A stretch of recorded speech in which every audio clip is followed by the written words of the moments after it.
a tutta la comunità. Tra l'altro lanciamo questa campagna contro le truffe proprio in un giorno dove tra le cronache che leggiamo c'è proprio una coppia di anziani che è stata truffata da dei finti tecnici d'acquedotto, quindi è un tema che è molto sentito. Abbiamo appena visto i messaggi che arrivano, le mail, le telefonate,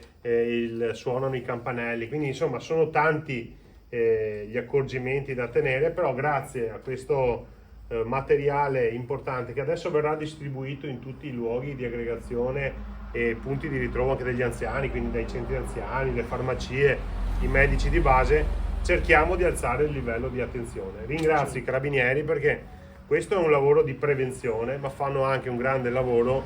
di ricerca e repressione di coloro che sono i responsabili. L'obiettivo è prevenire la truffa e questo materiale va esattamente in questa direzione. Quindi ringrazio i carabinieri, ringrazio il comandante, tutti i comandanti a tutti i livelli, perché la sensibilità che state dimostrando nei confronti della comunità è un qualcosa di davvero grande e che ci commuove anche, perché avere questa attenzione nei confronti di questa fascia di popolazione che sembrerebbe essere cosiddetta un po' più debole, in realtà sono molto forti, però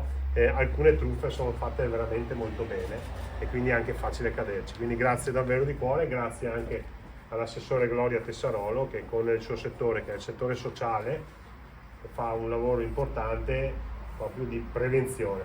Una truffa magari non ti rovina la vita, però ti toglie la serenità e ti toglie anche un po' di dignità, perché ti senti di essere stato fregato magari in modo anche abbastanza così ingenuo, e quindi ti fa calare un po' l'autostima, e quindi è importante prevenire tutte queste situazioni. Grazie davvero di cuore.